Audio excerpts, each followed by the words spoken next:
ان آیتوں سے متعلق دو باتیں اور قابل ذکر ہیں۔ ایک تو یہ کہ جب اللہ تبارک و تعالی نے عرب کے لوگوں کو یہ چیلنج دیا کہ قرآن جیسی ایک صورت ہی بنا کر لاؤ، تو اس میں ساتھ ہی یہ بھی فرمایا تھا کہ اپنے حمایتیوں کو بھی تم بلا لو۔ حمایتیوں کا ایک مطلب تو جیسا میں نے پہلے عرض کیا، وہ بڑے بڑے نامور شاعر، ادبا اور خطبہ تھے جو عربوں کے اجتماعات میں، ان کے میلوں ٹھیلوں میں فی البدیع اشعار کہنے کے ماہر تھے اور بڑے بڑے قصیدے کہا کرتے تھے۔ انہی کے کہے ہوئے قصیدے کعبے کے اندر لٹکے ہوئے تھے جو سبع معلقات کہلاتے تھے۔ تو ایک تو حمایتیوں سے مراد وہ، اور ساتھ ہی اس میں ایک اور پہلو بھی ہے کہ لفظ استعمال فرمایا کہ اللہ کے سوا اپنے جتنے بھی حمایتی ہیں ان کو بلا لو۔ تو اللہ کے سوا کہہ کر اس بات کی طرف اشارہ فرمایا جا رہا ہے کہ تم اللہ کے ساتھ جن بتوں کو شریک ٹھہراتے ہو، جن دیوتاؤں کو اپنا معبود مانتے ہو، جن کی پرستش کرتے ہو، اور جن کی تردید کے لیے قرآن نازل ہو رہا ہے کہ ان کی کوئی حقیقت نہیں ہے، اگر ان میں کوئی جان ہے، اگر ان کے اندر کوئی سچائی ہے، اگر وہ واقعتاً خدائی کے مستحق ہیں، تو ان کی تردید میں اتنا زبردست کلام آ رہا ہے تو وہی ایک جملہ بول دیں، وہی ایک صورت ایسی بنا کر دکھا دیں کہ ہمارے بارے میں جو باتیں کی جا رہی ہیں وہ غلط ہیں، تو اللہ کے سوا ان کو بلا کے دکھاؤ۔ تو اشارہ ایک طرف ان کے اس چیلنج کی تکمیل کا بھی ہے، اور ساتھ ساتھ ان کے جو شرک کے دعوے ہیں ان کی تردید بھی اس میں پائی جا رہی ہے۔ دوسری بات اس دوسری آیت میں یہ ہے کہ اللہ تبارک و تعالی نے فرمایا کہ اگر تم نہ کر سکو اور ہرگز نہ کر سکو گے، فَإِن لَّمْ تَفْعَلُوا وَلَن تَفْعَلُوا، پیشن گوئی بھی ہے کہ کر نہیں سکو گے، ہرگز نہیں کر سکو گے، تو پھر ساتھ میں پھر دھمکی بھی ہے، فَاتَّقُوا النَّارَ الَّتِي وَقُودُهَا النَّاسُ وَالْحِجَارَةُ، اس آگ سے ڈرو جس کا ایندھن انسان اور پتھر ہوں گے۔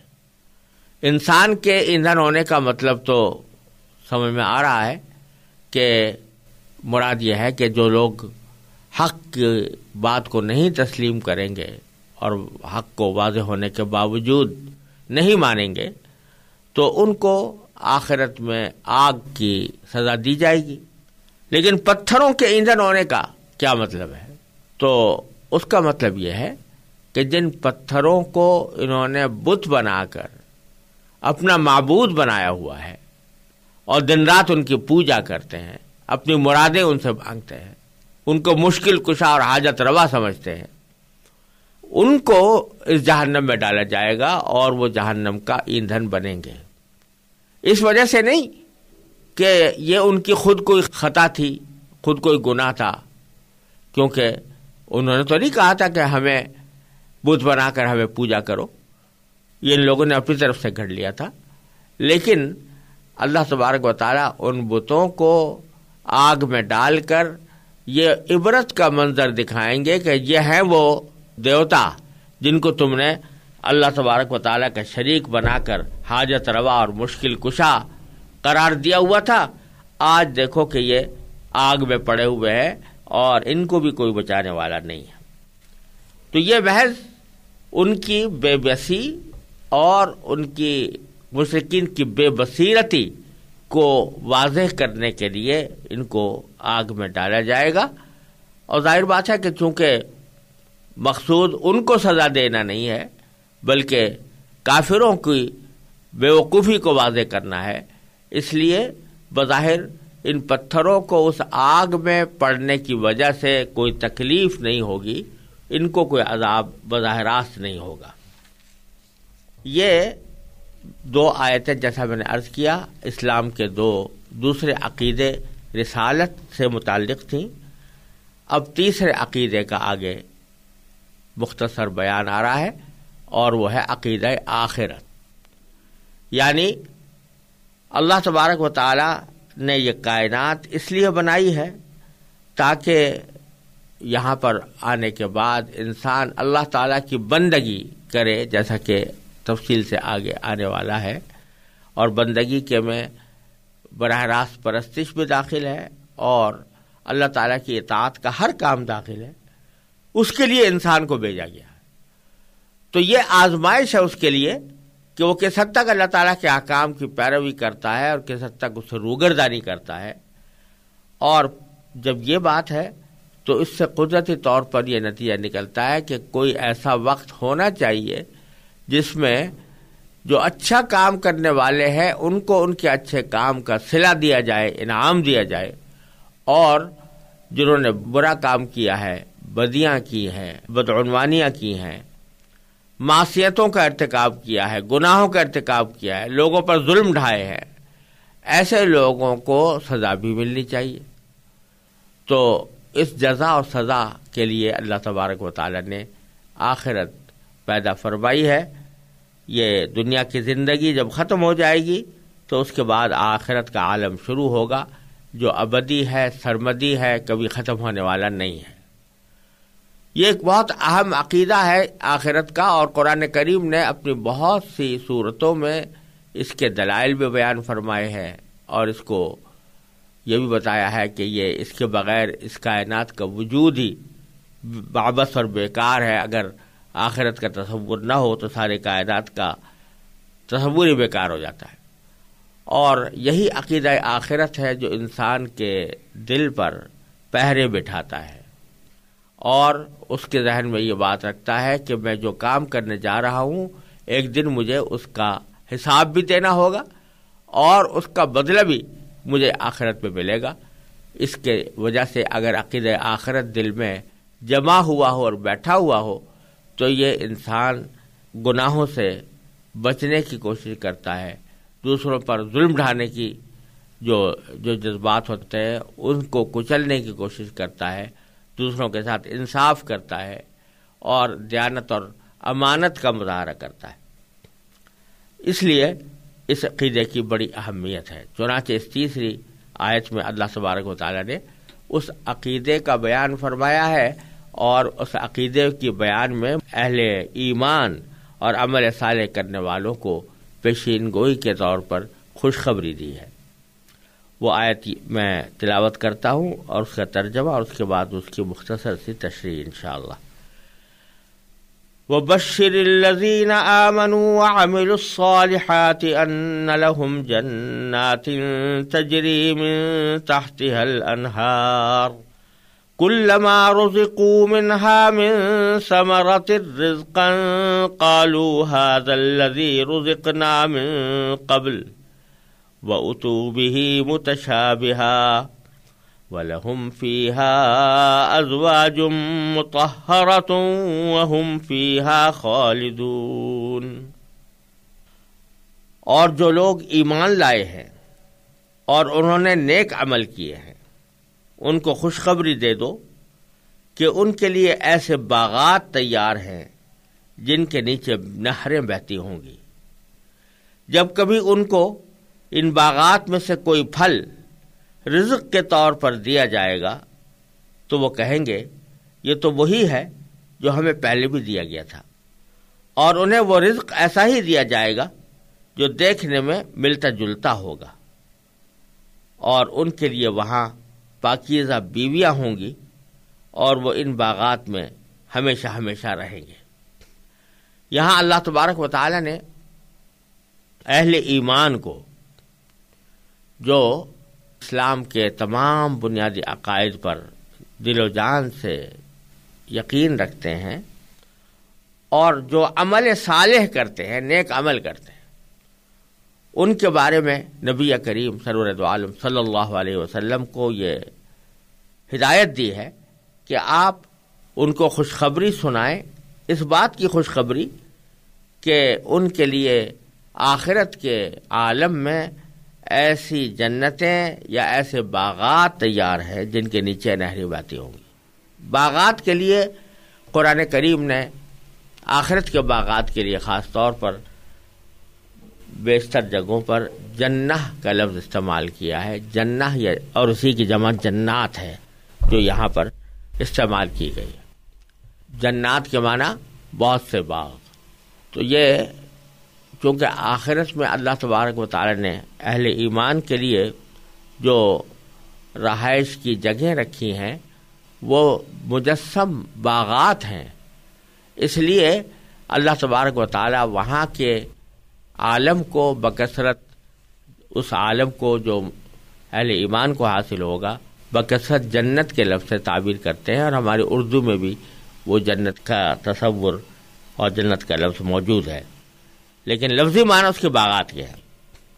تو ایسے باغات جن کے نیچے نہریں بہتی ہوں گی، یہ بات قرآن کریم نے 10 جگہ ارشاد فرمائی ہے کہ وہ اہل ایمان کے لیے جو جنتیں تیار ہیں یا جو باغات تیار ہیں ان کے نیچے نہریں بہتی ہیں۔ یہ اللہ تبارک و تعالیٰ نے خاص طور پر اہل ایمان کے لیے تیار کی ہے، اور اس کو ہمارے فہم سے قدر قریب لانے کے لیے اس کی ایک تھوڑی سی منظر کشی فرمائی ہے۔ یوں تو جیسا کہ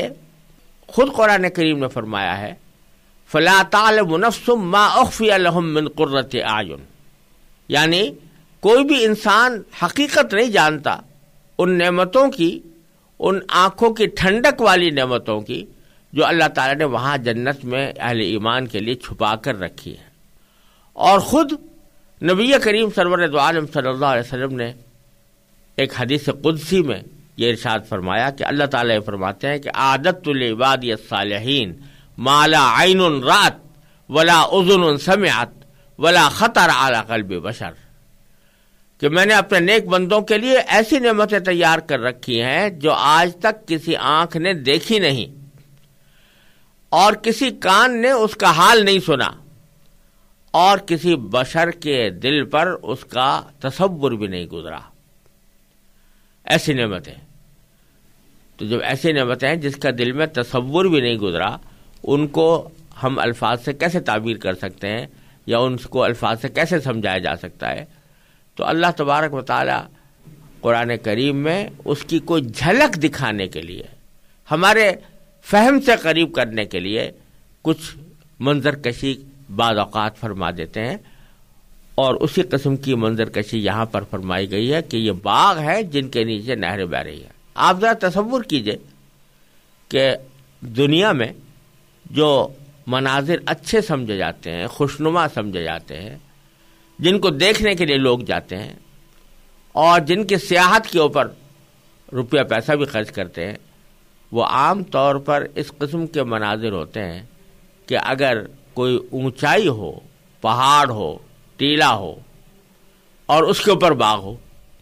اور وہ اونچائی ایسی جگہ ہو کہ وہاں سے نیچے سمندر بہ رہا ہو یا دریا بہ رہا ہو، تو عام طور سے اس منظر کو دنیا کے اندر بہت خوبصورت سمجھا جاتا ہے، بہت خوشنما قرار دیا جاتا ہے، اور اسے دیکھنے کے لیے لوگ بعض اوقات سفر کر کر کے جاتے ہیں۔ تو ہمیں سمجھانے کے لیے اللہ تبارک و تعالی نے ان جنتوں کا ایک یہ وصف بیان فرمایا ہے کہ وہ ہیں جنتیں، اور وہ جنتیں جو ہے وہ ایسی جگہ ہے کہ وہاں ان کے نیچے نہریں بہ رہی ہوں گی، دریا بہ رہے ہوں گے۔ تو تاکہ ہماری سمجھ میں ایک معمولی سا ایک تصور، معمولی سا ایک اندیا آ جائے کہ قرآن کریم جس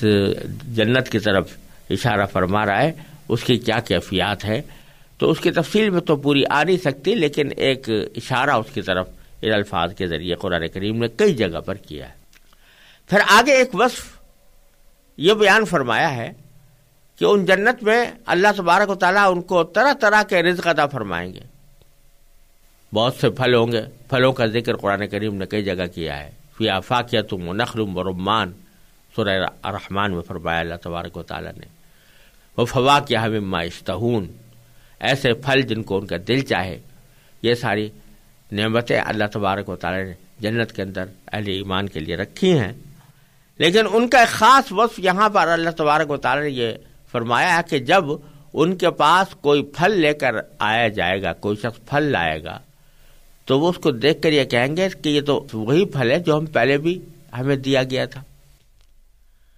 پہلے بھی دیا گیا تھا کہ دو مطلب ہیں۔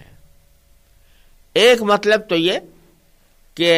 یہ وہ پھل ہے کہ جو ہمیں دنیا میں بھی عطا ہوا تھا. مثلا انار ہے یا سیب ہے یا انگور ہے مثال کے طور پر. تو جب وہ اس کے سامنے لائے جائیں گے تو کہیں گے کہ یہ تو ویسا ہی پھل ہے جیسا کہ ہمیں دنیا میں بھی دیا گیا تھا. تو دیکھنے میں وہ دنیا جیسا پھل معلوم ہوگا، لیکن جب اس کو وہ کھائیں گے اور استعمال کریں گے تو پتہ چلے گا کہ دیکھنے میں تو بے شک یہ دنیا جیسا پھل تھا، لیکن اپنی لذت میں، اپنی حلاوت میں، اپنی کیفیات میں، اپنی کوالٹی میں یہ دنیا کے پھلوں سے 1000 درجہ، لاکھ درجہ، بلکہ اور زیادہ بہتر اور زیادہ لذیذ ہے. تو فرمایا کہ وَأُتُوا بِهِ مُتَشَابِهًا، اور ان کے پاس جو لائے جائیں گے وہ پھل وہ ایک دوسرے سے ملتے جلتے ہوں گے، یعنی دنیا والے پھلوں سے ملتے جلتے ہوں گے. اور ایک دوسرا مطلب بھی ہے اس کا، وہ یہ کہ جب ان کے پاس کوئی پھل لایا جائے گا تو وہ کہیں گے کہ یہ تو پھل ویسا ہی ہے یا وہی ہے جو ہمیں پہلے بھی عطا ہوا تھا. اب پہلے بھی سے مراد یہاں پر دنیا نہیں بلکہ خود آخرت میں، جنت میں. یعنی جو پھل لایا جا رہا ہے وہ اپنی شکل و صورت کے اعتبار سے بالکل ویسا ہی ہے جیسا کہ کچھ عرصے پہلے ان کو دیا گیا تھا. تو یہ سمجھیں گے کہ یہ وہی پھل ہے. مثال کے طور پر انار ہے، اگر انار لایا گیا ہے تو وہ کہیں گے یہ انار تو پہلے بھی دیا گیا تھا ہمیں، یہ جنت میں ویسا ہی پھل ہے یہ جیسا کہ پہلے بھی دیا گیا تھا. جو انار پہلے تھا وہی یہ بھی ہے، لیکن حقیقت میں کے اعتبار سے وہ انار نہیں ہوگا بلکہ اس سے مختلف ہوگا. اس کا ذائقہ، اس کی حلاوت، اس کی لذت اور اس کی کیفیات پچھلے انار سے کہیں زیادہ بہتر ہوں گی. تو وہ لہذا ان کو ہر مرتبہ جب نئی لذت حاصل ہوگی تو اس میں ان کے لطف میں، ان کے سرور میں، ان کی خوشی میں کہیں اضافہ ہوگا. یہ معنی ہے وَأُتُوا بِهِ مُتَشَابِهًا، ان کو کے پاس وہ لائے جائیں گے، ایک دوسرے سے ملتے جلتے پھل لائے جائیں گے اور ان کو اس سے خاص لذت اور خاص سرور حاصل ہوگا. پھر اس نعمت کا، جنت کی نعمتوں کا ذکر کرتے ہوئے ایک اور نعمت یہ بیان فرمائی کہ وَلَهُمْ فِيهَا أَزْوَاجٌ مُطَهَّرَةٌ، ان کے لیے وہاں پاکیزہ بیویاں ہوں گی. اہل جنت کے لیے پاکیزہ بیویاں ہوں گی. پاکیزہ بیویاں ہونے کے معنی یہ ہے کہ ان کے اندر کسی بھی وقت میں کوئی گندگی یا کوئی نجاست کا احتمال نہیں ہوگا. دنیا میں خواتین کے اوپر ایسے زمانے آتے ہیں کہ جو ناپاکی کے دور کہلاتے ہیں. اس میں نماز پڑھنا بھی ان کے لیے جائز نہیں ہوتا، ان میں روزہ رکھنا بھی جائز نہیں ہوتا، اور جب ان سے فراغت ہوتی ہے تو مکمل غسل کرنا پڑتا ہے. تو اس قسم کے عوارض وہاں کی خواتین کو نہیں ہوں گے، اور وہاں کی جو خواتین ہیں وہ اس قسم کی گندگیوں سے پاک ہوں گی. اور جیسے بعض احادیث میں آتا ہے کہ جو مرد ہوں یا عورت، ان کے جسم سے جو دنیا میں نجاستیں نکلتی ہیں آخرت میں وہ نجاستیں نہیں ہوں گی، بلکہ ان کی کیفیات بدل جائیں گی. اور اللہ تعالی جانتا ہے کہ وہ کس طرح اپنے بندوں کی وہاں پر تربیت فرما دیں گے کہ ان کے جسم خوشبوؤں سے مہکتے ہوئے ہوں گے اور ان کو بدبو کا، نجاست کا، گندگی کا کوئی شائبہ اٹھانا نہیں پڑے گا. تو یہی صورت ان خواتین کی بھی ہے جن کو اہل جنت کے لیے ازواج یا ان کے بیویاں قرار دیا گیا ہے. لہم فیہا ازواج مطہرہ. اور پھر سب سے بڑی نعمت یہ کہ وہم فیہا خالدون، کہ وہ اس میں ہمیشہ رہیں گے. انسان کو کتنی بھی بڑی نعمت میسر آ جائے، لیکن اگر یہ کھٹکا لگا ہوا ہے کہ کسی وقت یہ نکل جائے گی، یہ جاتی رہے گی، تو اس کی لذت کا کمال حاصل نہیں ہوتا، کامل لذت حاصل نہیں ہوتی. اگر آپ کو ایک بہت شاندار بنگلہ مل گیا ہے رہائش کے لیے، لیکن یہ پتہ ہے کہ کہ چند مہینوں کے بعد مجھ سے خالی کرا لیا جائے گا، تو چاہے وہ چند مہینے آپ کتنے ہی آج آرام سے گزارے، لیکن ایک کھٹکا جو دل میں لگا ہوا ہے کہ ایک وقت مجھے یہ خالی کرنا پڑے گا اور مجھے یہ نعمت حاصل نہیں رہے گی، اس کی وجہ سے جو موجودہ لذت اور حلاوت ہے وہ بھی پھیکی پڑ جاتی ہے۔ تو جب یہ پتا ہو کہ یہ نعمتیں جو میرے پاس موجود ہے یہ ہمیشہ رہیں گی، یہ کبھی ختم نہیں ہوں گی، تو اس سے ان لذتوں اور ان نعمتوں کے اندر ایک عجیب سرور پیدا ہوگا، اور یہ ہوگا کہ اس کا کمال حاصل ہوگا۔ دنیا میں ہمیں کسی بھی لذت اور کسی بھی حلاوت کا کمال حاصل نہیں ہوتا، کامل لذت حلاوت حاصل نہیں ہوتی، کیونکہ ہر لذت کے ساتھ کسی نہ کسی اندیشہ کا کانٹا چبھا ہوتا ہے، وہاں یہ اندیشہ ہی نہیں، تو اس واسطے اس کی لذت بڑی کامل ہے۔ چنانچہ ایک جگہ سورہ صافات میں اللہ تبارک و تعالیٰ نے ایک جنتی کا حال ذکر کرتے ہوئے فرمایا ہے کہ وہ جب وہاں پہنچے گا اور وہاں کی نعمتیں دیکھے گا تو ایک طرح سے خوشی سے چیختا ہوا کہے گا کہ افما نحن بمیتین الا الموتۃ الاولی، کہ کیا اب ہمیں موت نہیں آئے گی؟ کیا اب جو پہلی موت آ چکی ہے اس کے سوا ہمیں اب کوئی اور موت آنے والی نہیں ہے؟ یعنی وہ خوشی سے چیختا ہوا یہ کہے گا کہ اللہ تعالیٰ نے کتنی بڑی نعمت یہ دی ہے کہ نعمتیں بھی ہیں اور نعمتوں کے ساتھ یہ اطمینان بھی ہے کہ اب ہمیں کوئی دوبارہ موت آنے والی نہیں ہے، ہماری زندگی ہمیشہ کی رہے گی اور یہ نعمتیں بھی ہمیں ہمیشہ ملتی رہیں گی۔ تو اس طرح اللہ تبارک و تعالیٰ نے یہ عالم